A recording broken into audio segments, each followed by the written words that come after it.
nosotros hablamos de investigaciones que se centran en el blanqueo de capitales, pero ese dinero que se está blanqueando obviamente tiene que tener una procedencia. ¿Y de dónde ha salido ese dinero? Ese dinero, lo que contamos es que procede en el cobro de comisiones ilegales. Son investigaciones que se centran ya en el expresidente del gobierno. ¿Y para cuándo está ya esto? ¿Cuándo está ya esto, Olmo? Bueno, yo creo que tendremos noticias pronto. ¿Pronto cuál es? ¿Una semana, 2 semanas? Ponme un... Yo creo que va a ser muy pronto, pero es verdad, Nacho, que en esto sí que creo que me tienes que echar una mano porque tú lo sabes mejor que yo. A veces en las investigaciones judiciales se cruzan factores que pueden hacer que se retrase algo una semana.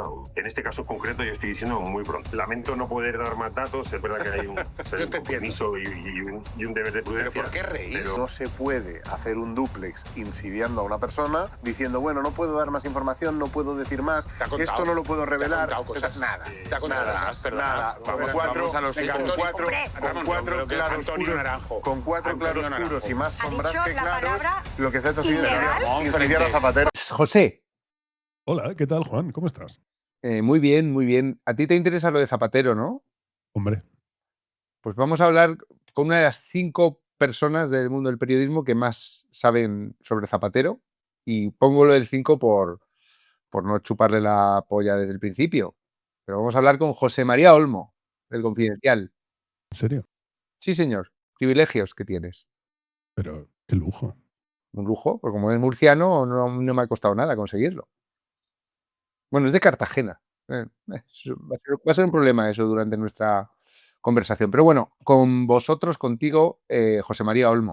Cuando comencé a utilizar la dinamita, yo también tenía fe en muchas cosas, en todas, pero he acabado creyendo solo en la dinamita. ¿Qué tal? Muy buenas. Nunca me habían presentado como murciano y seguramente es la última vez, me imagino. Espero que sí, espero que sea la última vez. Oye, Olmo, vamos a ir directamente al tema. Tú llevas... ¿Cuánto tiempo llevas como un sabueso oliendo rastros que huelen a Zapatero? Bueno, a ver, en realidad la investigación sobre Zapatero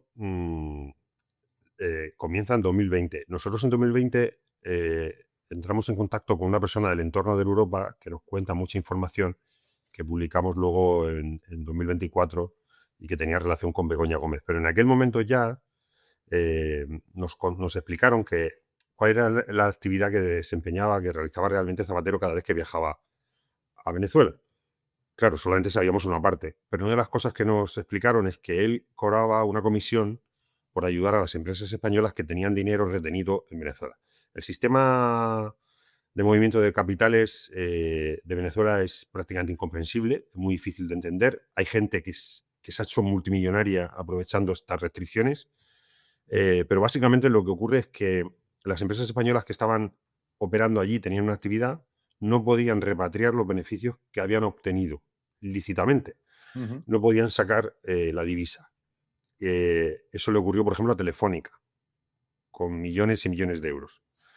Y Air Europa tenía aproximadamente unos 200 millones de euros retenidos en Venezuela por los vuelos que había estado realizando desde ese país hasta España y viceversa.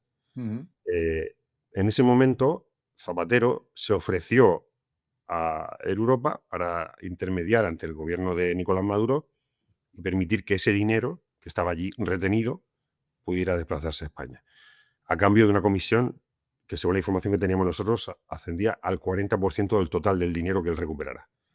Pero esa operación no fructificó y luego Europa acabó contratando a Víctor de Aldama para algo similar. En aquel momento, ya en 2020, yo me dirigí a la misma dirección de correo electrónico que ha salido en todos sitios ahora, que parece que gestionaba Gertrudis, su secretaria, preguntándole por los viajes de Zapatero a Venezuela en aviones de Europa y por la forma en la que había pagado esos vuelos. Nunca tuvimos respuesta, pero sí que estuvimos durante mucho tiempo investigando a su entorno, y el pasado agosto yo estuve en Elda buscando a Julio Martínez Martínez. Ya teníamos informaciones que nos lo situaban como una persona muy cercana al expresidente del gobierno, como su testaferro. A mí me costaba trabajo creerlo, porque yo estuve en Elda, en la vivienda familiar, piso muy modesto, en una calle cualquiera, de un municipio cualquiera, humilde, de Alicante, pero al final la información, pues el pasado diciembre demostró ser cierta y desde entonces hemos hecho un esfuerzo, no solamente yo, todo compañero del Confidencial, para intentar destapar qué estaba ocurriendo y qué papel jugaba realmente Julio Martínez y el resto de personas, de grandes desconocidos que se movían a la sombra de Zapatero. Por el camino ha habido otras informaciones que se han ido confirmando, como por ejemplo las que tienen que ver con China. Nosotros hace 2 años destapamos que Zapatero había creado un think tank pro-chino en Madrid con la ayuda de un empresario que se llamaba Fan Yongdu y que se hacía llamar Miguel Duch, que había trabajado como asesor externo para Huawei y que había pedido la nacionalidad española, pero el CNI se la denegó por sus vínculos con el servicio de espionaje de Pekín. Esta persona aparece ahora como uno de los pagadores de Zapatero y también como uno de los financiadores de ese think tank pro-chino que ha servido presuntamente al presidente del gobierno para canalizar dinero de procedencia opaca hacia sus cuentas y hacia las de sus hijas. Una de las noticias que publicasteis hace bastante tiempo hacía referencia, Bea Parera y tú, a una mina de oro. Bueno, sí, efectivamente eso fue en 2021. Hay que ponerse en el contexto de lo que ocurría en ese momento. El Pollo Carvajal, que era uno de los jefes de la inteligencia, el jefe de la inteligencia venezolana, se enfrentó al régimen, hubo discrepancias y tuvo que exiliarse. Salió corriendo del país. Esta persona estuvo primero ante la justicia española, pero luego se fugó. Cuando fue detenido de nuevo, creo que fue en septiembre del 21, empieza a colaborar con la justicia para intentar evitar su extradición a Estados Unidos. Y una de las cosas que dice en esas comparecencias en la Audiencia Nacional es que él sabe que José Luis Rodríguez Zapatero tiene una mina de oro en Venezuela. Nosotros lo contamos tal cual. Contamos que el Pollo Carvajal había declarado esto en la Audiencia Nacional. Y la verdad es que yo soy el primero que en ese momento también me pareció algo, no sé, imposible. Hubo muchas reacciones desde el entorno de Zapatero y con el paso del tiempo Zapatero y el gobierno y todos sus satélites intentaron convertir esa noticia en la demostración de la exageración, del amarillismo o del mal periodismo, ¿no? En realidad esto, insisto, en una declaración realizada por alguien tan importante como el Pollo Carvajal en la Audiencia Nacional. Pero la realidad es que, ya en las primeras investigaciones empezaron a aparecer empresarios venezolanos que siempre han tenido intereses en el mundo de la minería, especialmente del oro, en Venezuela. Y ahora lo que hemos conocido en las últimas horas demuestra que efectivamente Julio Martínez, el testaferro de Zapatero, hacía habitualmente operaciones con empresarios venezolanos dedicados precisamente al tráfico de materias primas y minerales, entre ellos oro y níquel.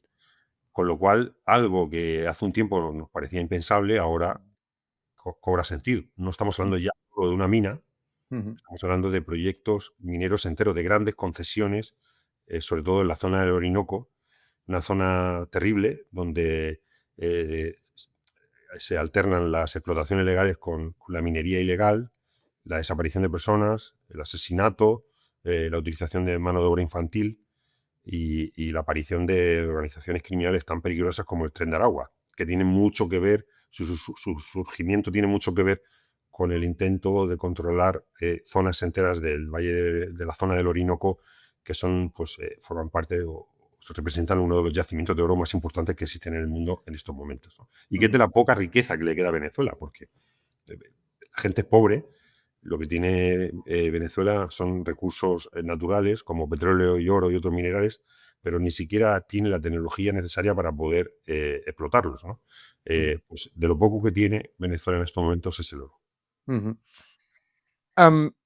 Zapatero empezó a ir a Venezuela en el año 2015, cuando se ofreció a mediar, no sé si entonces fueron las legislativas o en algún momento de estos de la política chavista, él se ofrece a mediar, a ser una especie de diplomático no oficial, ¿no?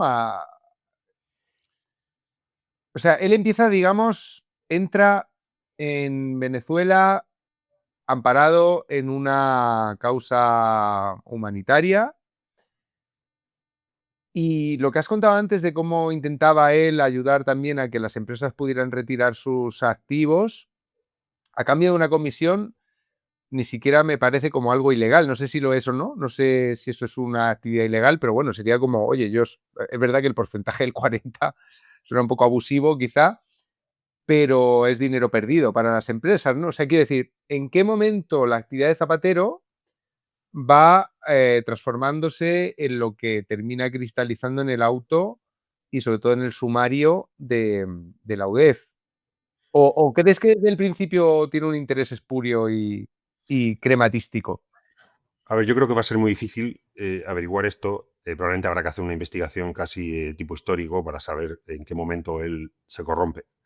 Pero yo sí que recuerdo, por encima vagamente, no soy un experto en política internacional, sí que recuerdo que al principio Zapatero contaba con la legitimidad de ambas partes, ¿no? De la oposición y el régimen de... Yo creo que en esa... No sé, bueno, no, en esa época ya estaba Nicolás Maduro, pero yo creo que él en algún momento llegó a tener relación incluso con Hugo Chávez. Pero sí que hubo conversaciones formales para intentar buscar una salida a una situación que ya entonces era crítica.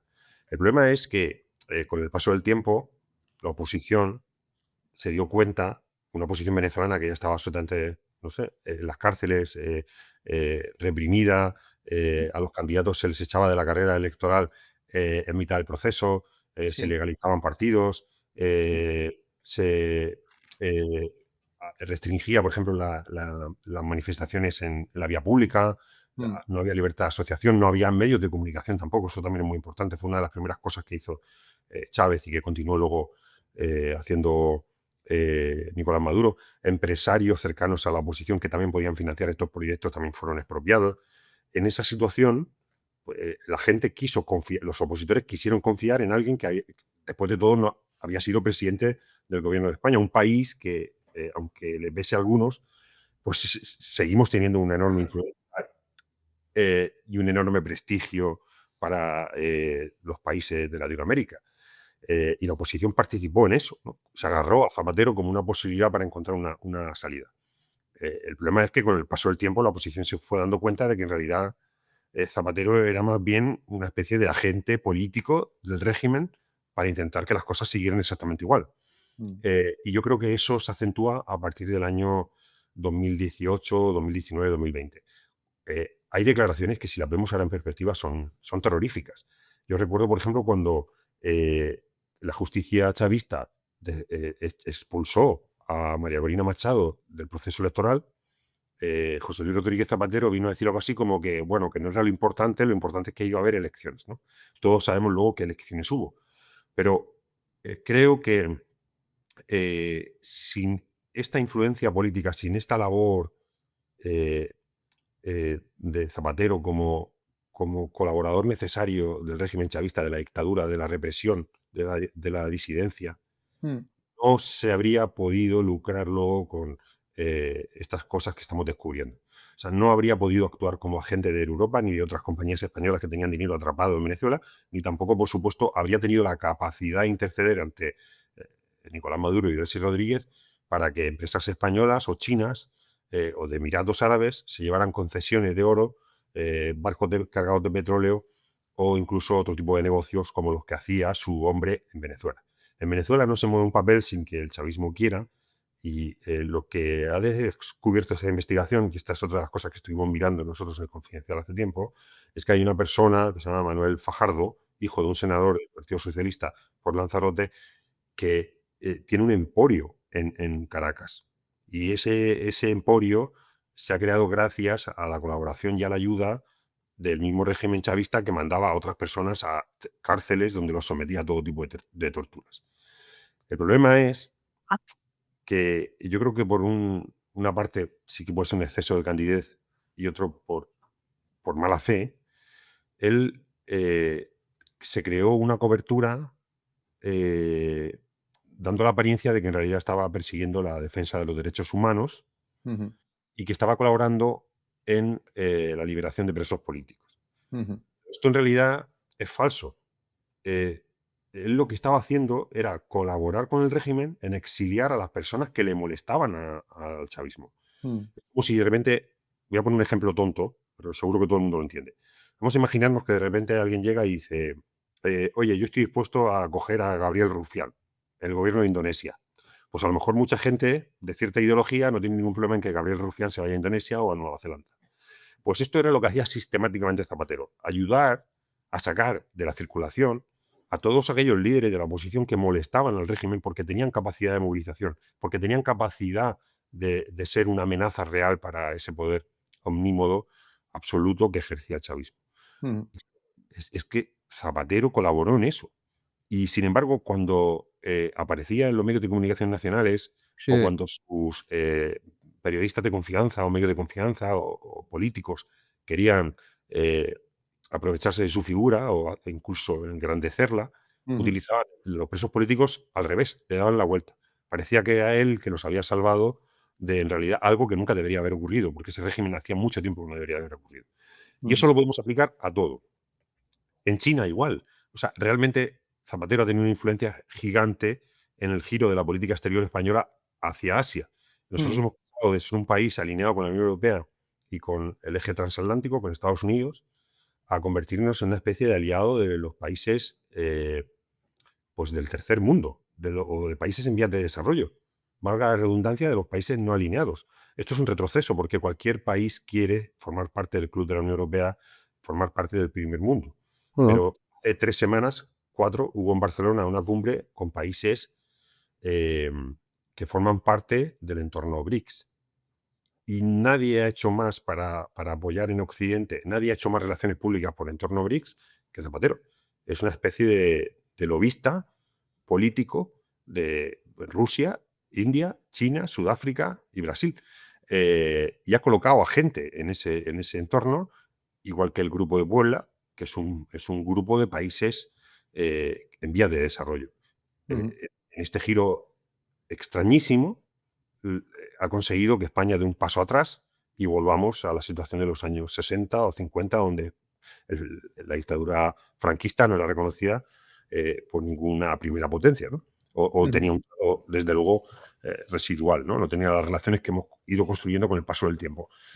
Este absurdo, en realidad, era la coartada para poder convertirse en alguien influyente en Caracas y en Venezuela. Y también en Madrid. Claro, esta es otra parte, otra pata del tema. Cuando entra Sánchez, lo hace sin el apoyo de Zapatero en su pelea contra el partido. Zapatero está alineado con los otros y Sánchez se rodea pues del ejército de Pancho Villa, ¿no? De todo cristalizado en Ábalos. Y entonces, bueno, lo cuenta Ketty Gárate en el libro, ¿no? Cómo que la caída de Ábalos influye la ambición del zapaterismo por meterse. Yo No estoy sé tan de cómo lo acuerdo. ves. Yo no creo que hubiera un problema de coexistencia realmente. No creo que Ábalos caiga. Por eso Ábalos cae por las cosas que ahora sabemos todos que estaban ocurriendo. Y es verdad que Ketty en su día lo contó, pero creo que es evidente que eso fue el motivo que desencadenó la caída de Ábalos. Ahora, sí que es verdad que creo que se producen una serie de circunstancias que motivan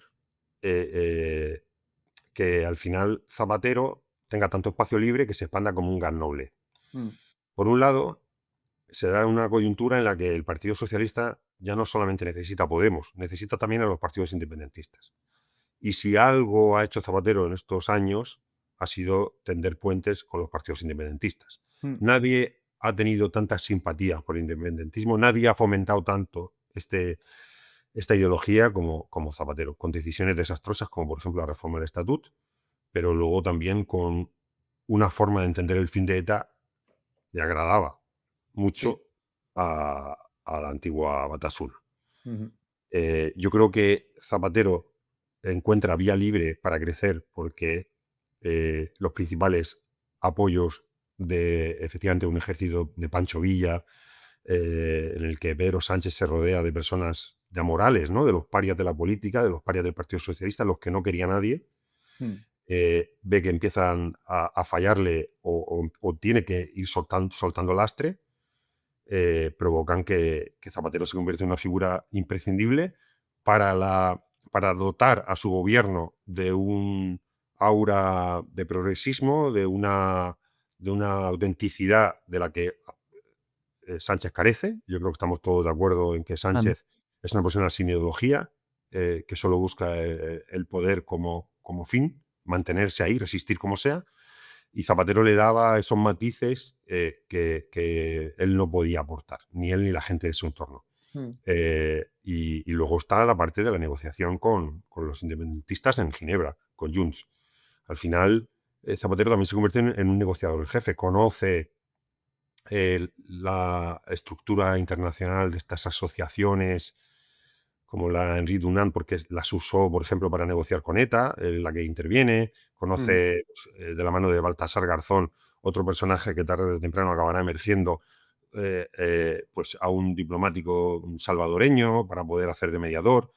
Al final también aporta la escenografía necesaria para que este gobierno de Pedro Sánchez sea posible. Sin contarlo con la capacidad de movilización que tiene en sus bases después de una resurrección extrañísima, porque en realidad Zapatero se fue del Partido Socialista como un apestado y a poco que uno recuerde lo que ocurrió en su última época, pues solamente con el hecho de que el 15M se monta contra él, fundamentalmente, no se dará cuenta rápidamente de que lo que ahora nos venden de Zapatero, o nos vendían hasta hace poco, no tiene nada que ver con lo que de verdad pensaba el Partido Socialista de Zapatero hasta hace nada, el propio Pedro Sánchez. Pero digamos que él ahí se convierte en una persona imprescindible. Y claro, ningún otro lobista del mundo tiene esa capacidad de convertirse en el negociador en clave de un gobierno. Que un gobierno, que es el que se supone que tiene que conceder los contratos, ayudas y otros privilegios a tus clientes, dependa de ti, como en este caso pasaba con las negociaciones de Zapatero con Junts. Eso te convierte en una persona poderosísima. Que debajo de esa labor aparentemente altruista, puramente política, hay una red vastísima, que no conocemos todavía del todo, por la que circulan todo tipo de relaciones en distintas direcciones, por las que eres capaz de cobrar por todo. Puedes cobrar por que empresas chinas compren en Venezuela. Puedes comprar porque empresas venezolanas o venezolanos blanqueen dinero o compren una aerolínea en España. Puedes cobrar porque empresas chinas quieran expandirse en Europa o en Latinoamérica. Y eso era lo que hacía Zapatero. Una especie de agente comercial, pero como no ha existido nunca. El otro día, por ejemplo, publicamos la lista de contactos que él tenía, que él envió a Análisis Relevante, y aparecen compañías, una relación de altos cargos: Florentino Pérez, del Banco Santander, Rosauro Baró, Antonio Catalá de Hace Hoteles, Quirón Salud, por cierto. No me quiero dejar ninguna, pero yo creo que casi todas las importantes.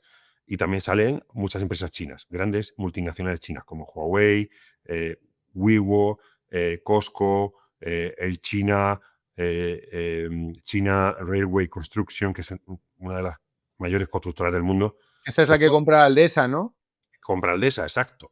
Pues ese listado, yo creo que es la envidia de cualquier empresa de relaciones de asuntos públicos, de cualquier lobby legal del mundo, porque nadie tiene clientes tan poderosos. Esa lista Zapatero la manda como para... ¿Esa es una lista que Zapatero envía? Es una lista que Zapatero envía a Julio Martínez Martínez para darle instrucciones de lo que tiene que hacer con esos supuestos informes que estaba realizando, que en realidad no estaba confeccionando él, estaba confeccionando la mano derecha de Javier de Paz, de Movistar Plus, es director de Relaciones Institucionales, mano derecha de Javier de Paz, que en estos momentos es presidente de Movistar Plus, y que en realidad, bueno, pues era una forma de dar la impresión de que estaba realizando una labor legal. Al final, tú cuando cobras comisiones ilegales, si quieres evitar, por ejemplo, tener un problema con la agencia tributaria, lo lógico es que emitas facturas, aunque sea por conceptos ficticios, y que a cambio de esas comisiones le entregues algo a tu cliente para que en algún momento, si él tiene también que justificar por qué pagó eso, pues pueda enseñárselo al inspector de turno. Claro. Lo grave aquí es que esta investigación, Juan, lo grave aquí es que esta investigación empieza gracias a comisiones rogatorias de Francia y Suiza y también a una intervención telefónica de Homeland Security Investigation de Estados Unidos, en época de Biden. O sea, esta investigación, si no llega a ser por la colaboración que se ha producido desde el exterior, nunca se habría realizado. Y de hecho creo que eso explica muchas cosas. La actitud de Zapatero. Sí. Bueno, pero dentro de lo que conocemos hasta ahora, por lo menos, parece como que no hay suficiente dinero, ¿no? Para hablar de tantísimas comisiones y de tantísimos negocios, ¿no? O sea, el patrimonio de Zapatero declarado es bastante pequeño. O sea, ¿qué nos queda por saber? Quiero decir, o sea, porque aquí estamos hablando me imagino que de cifras que dejan lo de Plus Ultra en el chocolate del loro, ¿no? O sea, que sí. A ver, yo no quiero adelantarme, no quiero especular. Vamos a hablar de lo que sabemos ahora. Sabemos ahora que, por ejemplo, grandes lobbies legales que están trabajando para farmacéuticas en Bruselas ante el Parlamento Europeo, a lo mejor cobran 100.000 euros al año por hacer gestiones utilizando muchos empleados, una oficina, una infraestructura, y haciendo un trabajo real que implica ir al Parlamento Europeo y reunirte tropecientas veces con hacer dosieres, intentar influir en la legislación del continente. Aquí estamos hablando de que en 5 años Zapatero cobró casi 2 millones de euros por servicios que no ha podido acreditar. La cantidad a mí no me parece para nada desdeñable. No, quiero decir, a mí tampoco me parece desdeñable, pero como entendido. estamos hablando de tantas... Ahora, ¿qué ocurre? Aquí las personas que han aparecido son gente que tiene un historial de sociedades instrumentales.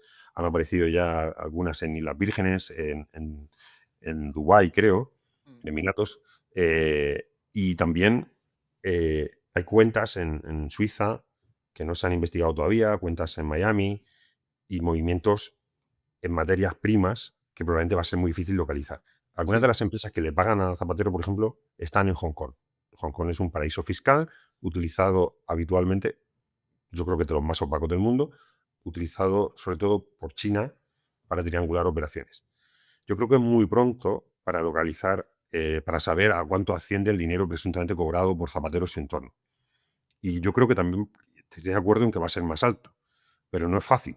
No es fácil y es lento. O sea, tú no puedes mandar una comisión rogatoria a Dubái, porque Dubái no te responde. De hecho, se elige Dubái precisamente por eso. Lo mismo ocurre con Rusia o lo mismo va a ocurrir con China. No creo que China vaya a pasarnos información a la justicia española de lo que estaba haciendo con Zapatero, China. Esto, y con Venezuela igual, probablemente va a ser difícil detectar todo el dinero que se ha movido por esta trama. Sí. Ahora, realmente, y esto también creo que no se ha contado bien, lo que conocemos hasta ahora es una muy pequeña parte de la investigación que se ha podido hacer. La UDEF ha ido a toda velocidad desde septiembre hasta ahora, porque tenía miedo de que se produjeran filtraciones que llegaran a Zapatero. Y el informe patrimonial, es decir, una investigación para saber cuál es el verdadero patrimonio que tiene Zapatero o controla directamente o a través de terceros, no se ha hecho todavía. Lo que se ha detectado son operaciones aportadas por la ONIF, que depende de la agencia tributaria. Sí. Y es inteligencia financiera, se llama. Pero lo que es el informe patrimonial para rastrear eso es algo que llegará más adelante. Es igual que lo de las joyas que han aparecido en la caja fuerte en su despacho. No sabemos cuánto valen esas joyas. Pueden ser unas joyas con cristales falsos o pueden ser joyas auténticas. Se hará un peritaje. Pero lo importante es que ya hay un acervo, una cantidad enorme de documentación, de mensajes, de relaciones, de correos, que sí que sirven para acreditar la existencia de una estructura estable que la justicia considera una organización criminal que estaría liderada por Zapatero, en la cúspide, dando instrucciones, tanto en la oficina del presidente, como en su vivienda particular, como luego también en hoteles, reuniones, restaurantes, que se van a poder ir reconstruyendo con la documentación que se ha intervenido en los últimos registros. Pero en esta fase, a mí sí me asombra la cantidad de dinero de la que estamos hablando. Ya, también, pues sí. 5 millones de euros es que la cantidad que cobraron sus hijas a través de una agencia de publicidad, que solo trabajaba para amigos de su padre, creo que tampoco es pequeña. Y vamos a conocer otras actividades pronto, pues estamos trabajando en ello, que hacían Zapatero y sus hijas, que no solamente se dedicaban al tema del oro y del petróleo, también había otros intereses. Y también afecta al gobierno de Pedro Sánchez. Hoy contamos, por ejemplo, que ya se está investigando, ya ha señalado un contrato adjudicado por el Ministerio de Transporte de Óscar Puente para la compra de material de Huawei. El contrato se adjudicó en marzo. Sobrecoste de 2 kilos, ¿no? Bueno, ese es otro contrato para una constructora, efectivamente, pero aquí hablamos de la compra de material de Huawei. Y eso lo hizo Presidencia de Adif y fue en marzo. Y como a Julito le encontraron la agenda en diciembre, ya había anotaciones sobre ese contrato. Yo creo que estamos al comienzo de algo que va a ser más grande. Sé que esto se ha dicho mucho en los últimos días, pero sí que tenemos constancia, ¿no? O sea, sabíamos que al principio esta operación se iba a producir. Nosotros lo contamos hace 2 semanas en el Confidencial. Yo tuve alguna intervención pues, con Ramón Espinar y otra gente que se reía de lo que decíamos hace 2 semanas. Ya les advertí que esos fragmentos del programa iban a envejecer mal.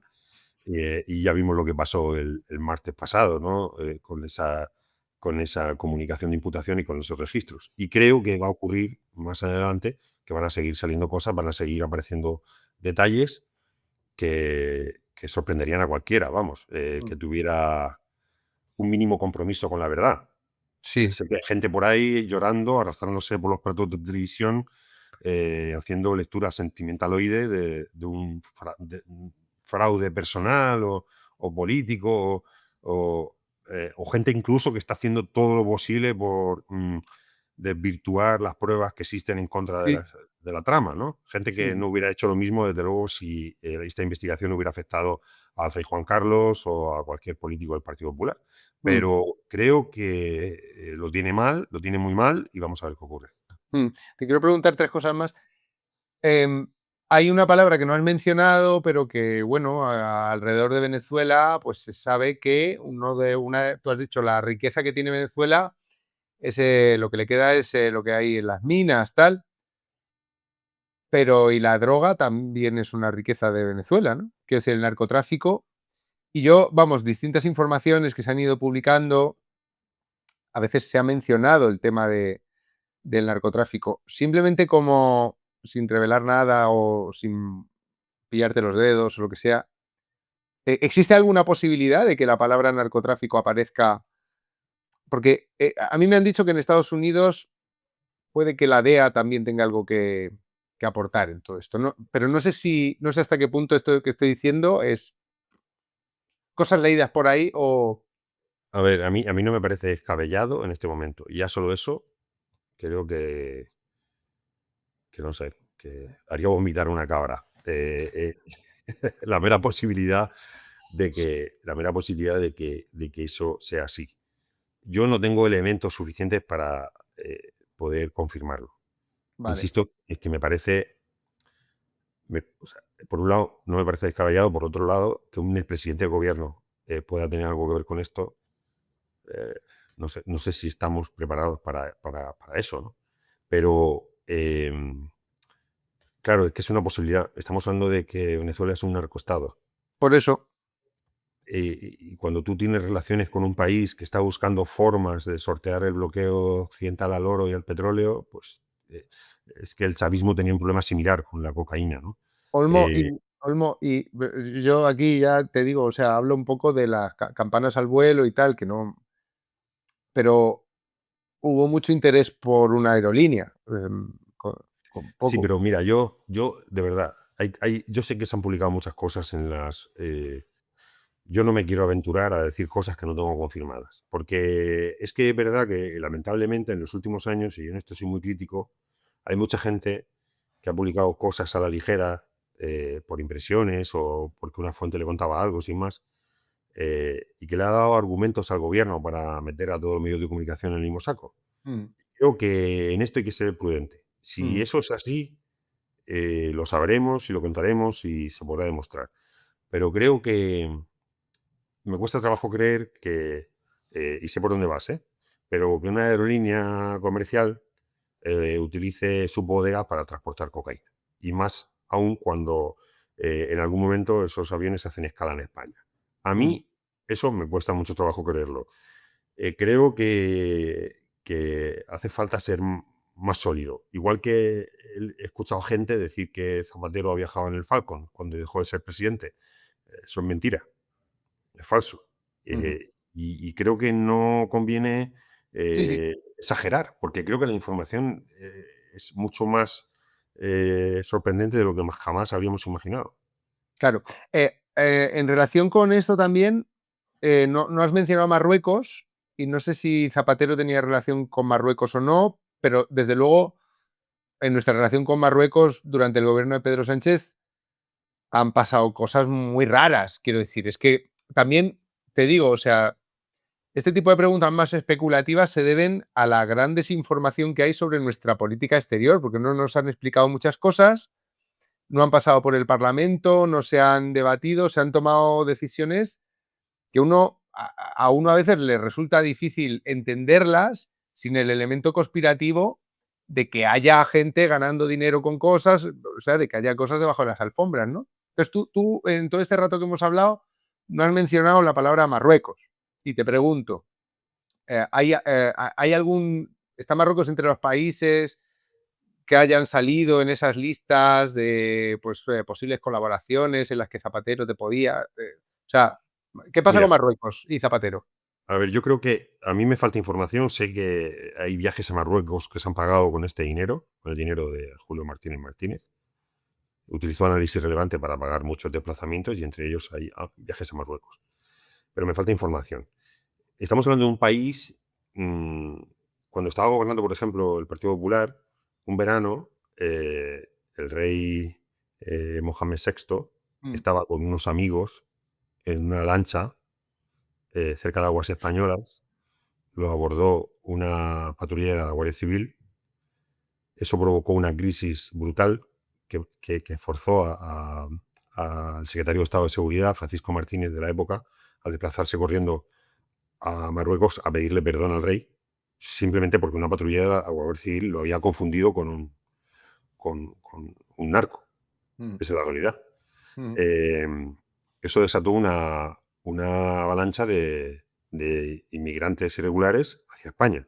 Estamos hablando de un país que utiliza cualquier cosa para chantajear a España o a cualquier persona o cualquier país que considere una amenaza. Así es como funciona Marruecos. ¿Tiene esto algo que ver con, por ejemplo, el reconocimiento de la soberanía de Marruecos sobre el Sáhara Occidental? Yo creo que es difícil, creo que es complicado. Yo creo que eso tiene más que ver con presiones de Estados Unidos. Pero en el eje de Venezuela-China, ¿puede tener cabida Marruecos? Sí, por supuesto. Y creo que hay cosas que no sabemos. Creo que han ocurrido cosas en los últimos años que tienen que ver con Marruecos que no conocemos.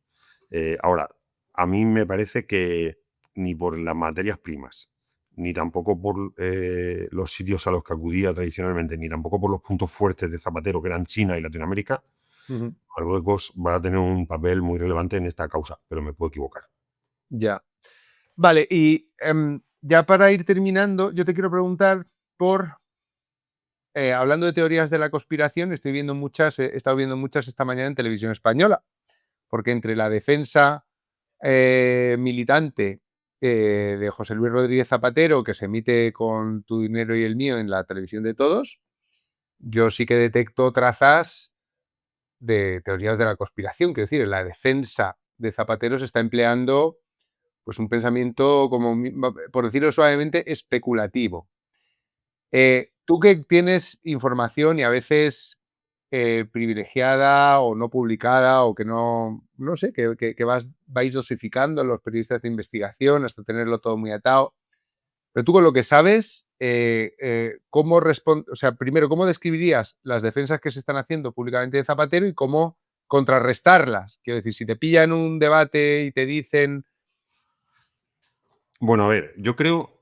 esto ha ocurrido anteriormente, si recordáis, esto se nos ha olvidado, pero cuando detuvieron a Koldo, una de las primeras cosas que supimos es que parecía que Koldo se había reunido con un tal Miguel y con un tal Alberto. Y en las primeras horas de la operación, aparte de Ábalos en los pasillos del Congreso diciendo, no sé, esto me ha pillado por sorpresa, estas declaraciones famosas, que son top, porque yo creo que Ábalos es un actor de primera. Sí. Salió el Partido Socialista en tromba, y también salió Televisión Española, a exigirle al Partido Popular que explicara qué relación había tenido con Koldo.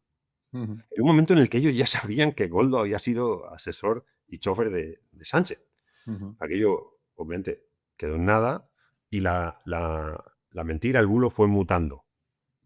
Con Santos Cerdán pasó algo similar. Nosotros adelantamos 4 o 5 meses que había mensajes que implicaban a Santos Cerdán en el amaño de obra pública y, claro, todo era mentira. Lo dijeron que es que él había preguntado en el Congreso porque, claro, es de Navarra y tenía interés en saber las obras de... Fue mutando. Aquí va a ocurrir exactamente igual, con la diferencia de que yo creo que este gobierno no puede dejar caer a Zapatero. De hecho, Sánchez ha salido que en realidad da igual, porque es que no le importa. Si luego finalmente acaba en prisión o lo condenan a la cadena perpetua, si Sánchez tiene que decir que no lo conoce, pues lo hará. Pero de alguna forma ha ligado su futuro al de Zapatero, diciendo que cree en su inocencia y tal. Yo creo que al principio se dijo que toda la investigación había comenzado con manos limpias. Luego se dijo que si el juez pues era fascista.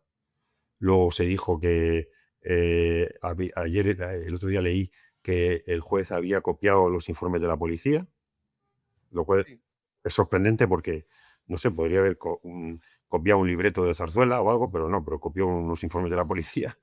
Son cosas que estamos viendo en medio que se atribuyen pues, cierta seriedad y, no sé, autoridad moral para decirnos qué es y qué no es periodismo.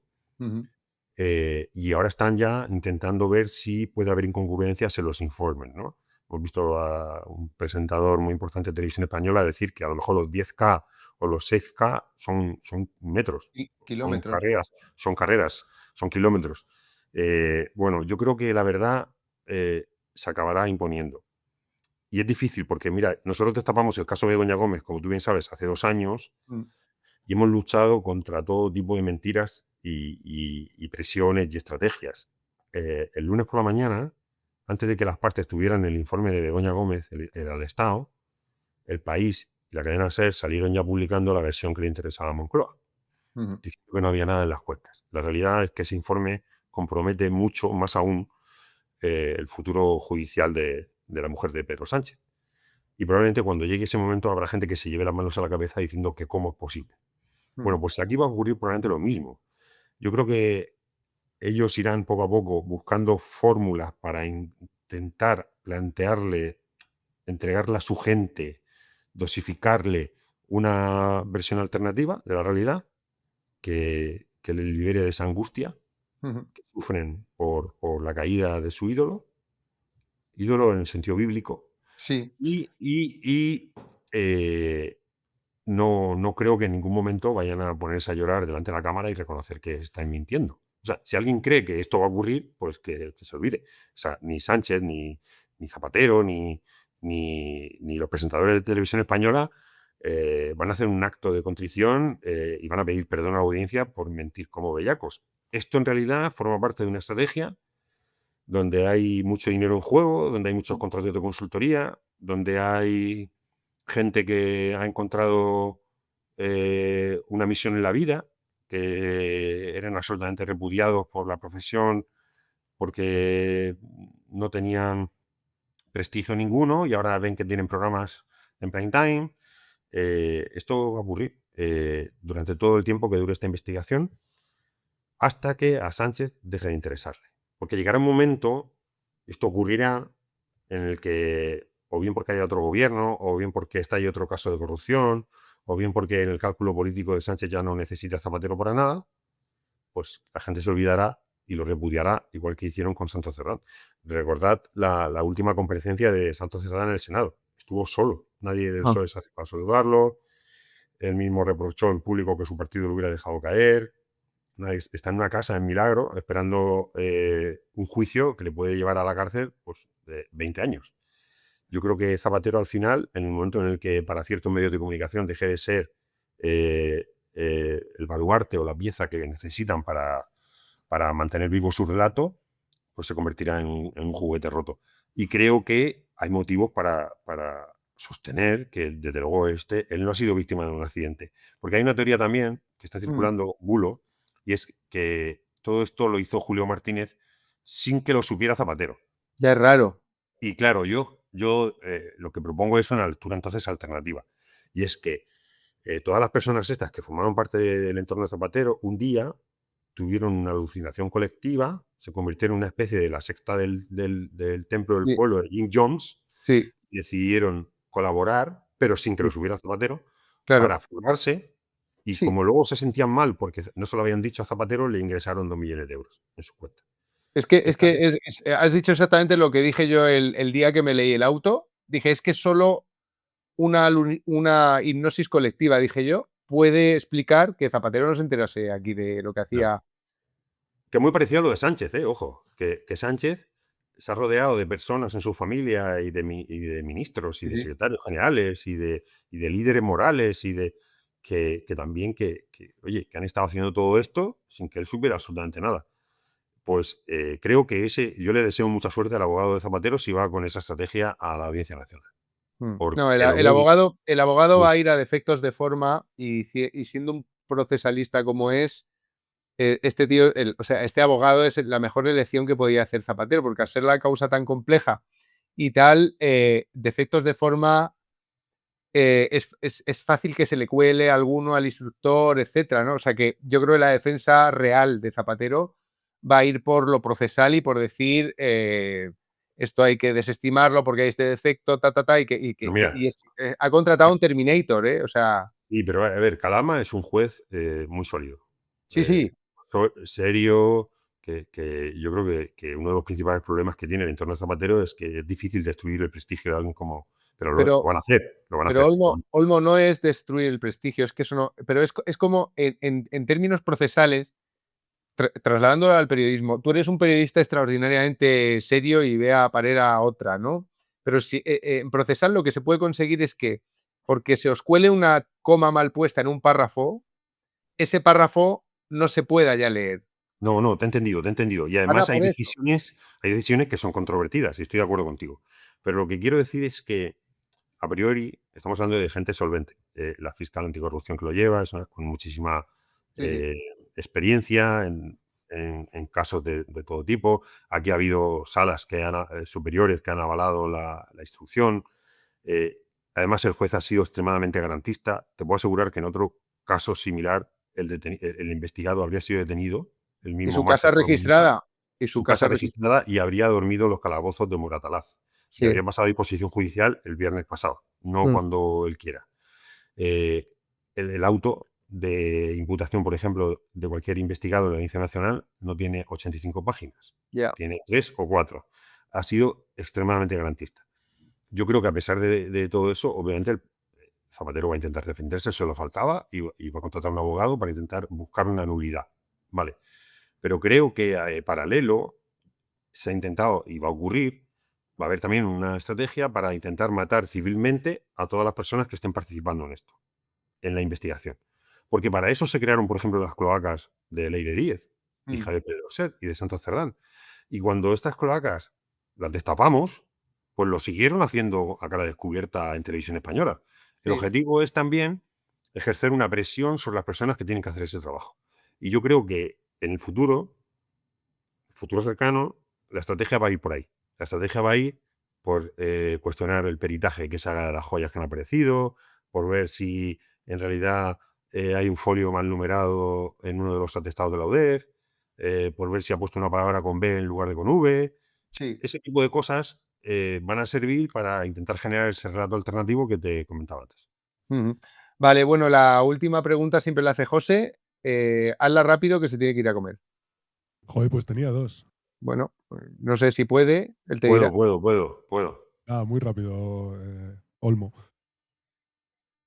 El día después de cuando Delcy aterrizó en Barajas, Sánchez canceló la reunión que tenía programada con Juan Guaidó.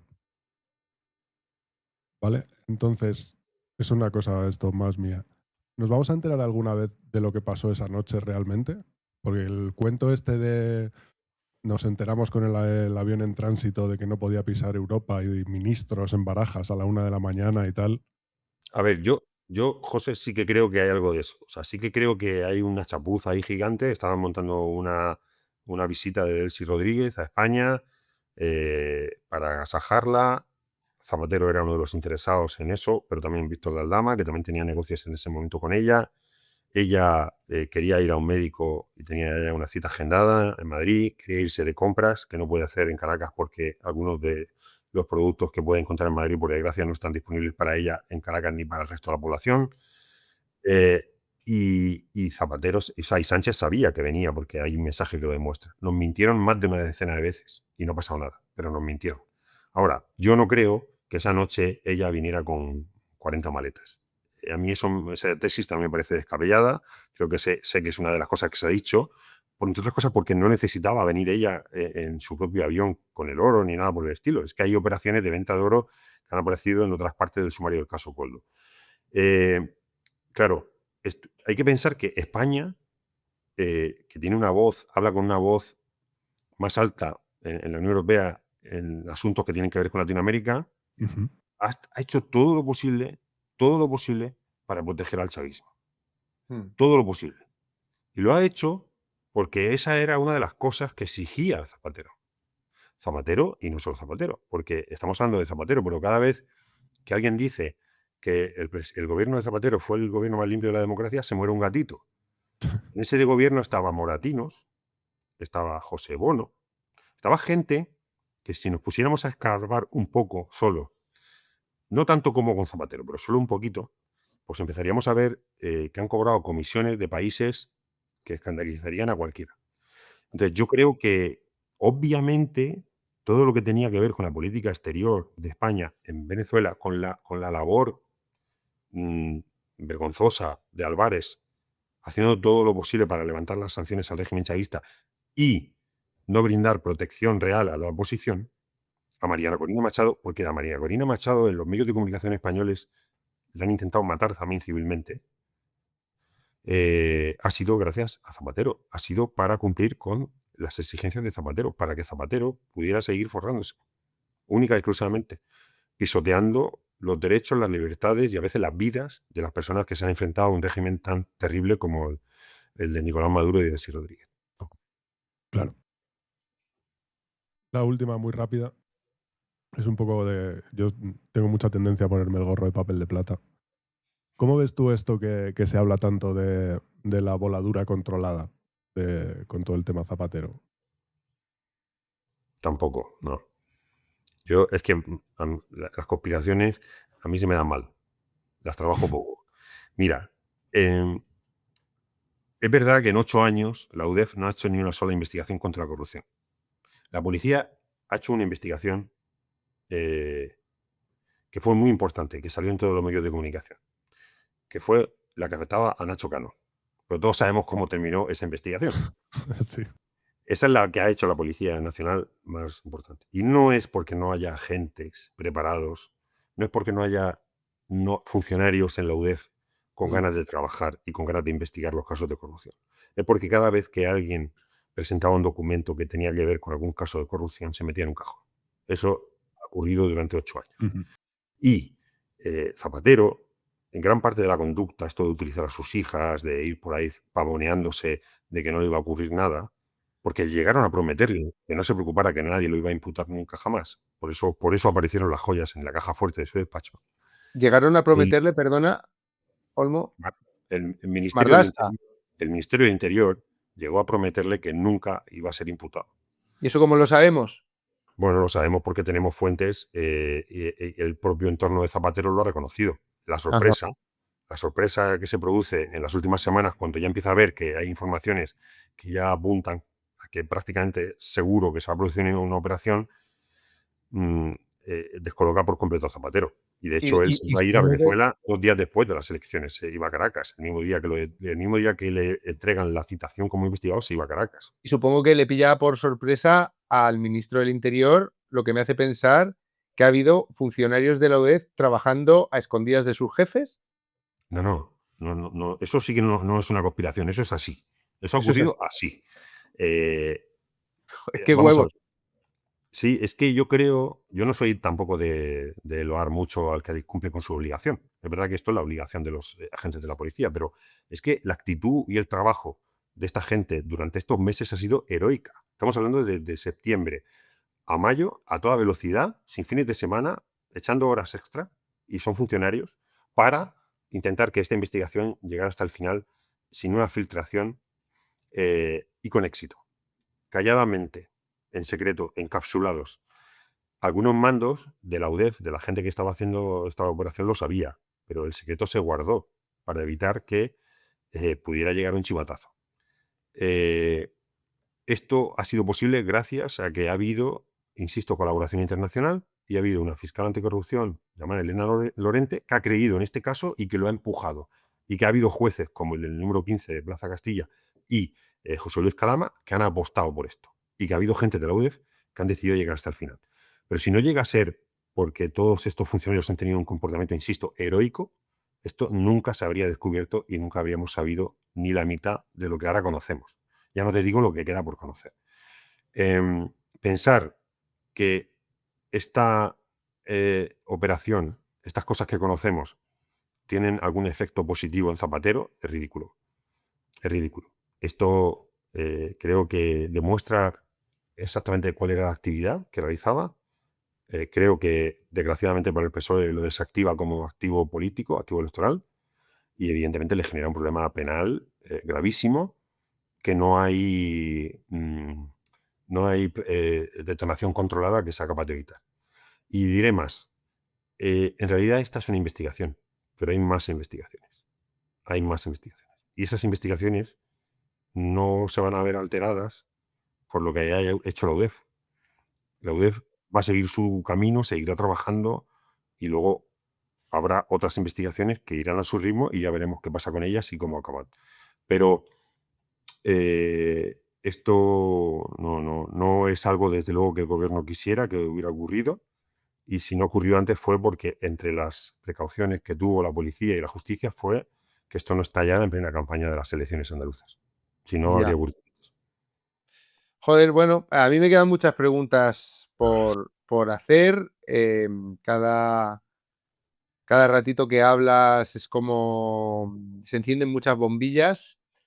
Pero bueno, puedes volver a este canal cuando te salga de las pelotas, y si queréis leer a José María Olmo, Bea Parera, etcétera, todo este equipazo que tienen, pues os vais a tener que suscribir al Confidencial, así que os dejaremos ahí el link por si queréis sufragar este tipo de periodismo de la fachosfera, que son todo bulos, teorías de la conspiración. Ya habéis visto, es el típico periodista que publica lo primero que le dicen por WhatsApp, irónicamente. Y nada, que es un placer enorme hablar contigo, Olmo, y que esperamos noticias tuyas, dicho en el doble sentido. Mil gracias, Juan. Oye, ¿puedo decir una cosa? ¿Puedo decir que he visto a José? Que lo sepa la gente. Esto vas a revelar, esto sí que es información reservada, pero bueno, sí, has sido sometido a ese espanto que pocas personas resisten. Bueno, privilegio, yo lo llamaría privilegio. Nada, que la gente sepa que he visto a José. Solamente pues, eso. No voy a decir cómo lo he visto. Pues esto quizá es la información más importante que tienes en tu poder. Por supuesto. Guárdala. Y queda semana. No olvidemos que estamos ante un periodista de la máquina del fango, ¿eh? Yo no digo nada más. Bueno, querido, un placer, arriba Cartagena. Muchísimas gracias por la conversación. Ha estado muy bien y viva Cartagena.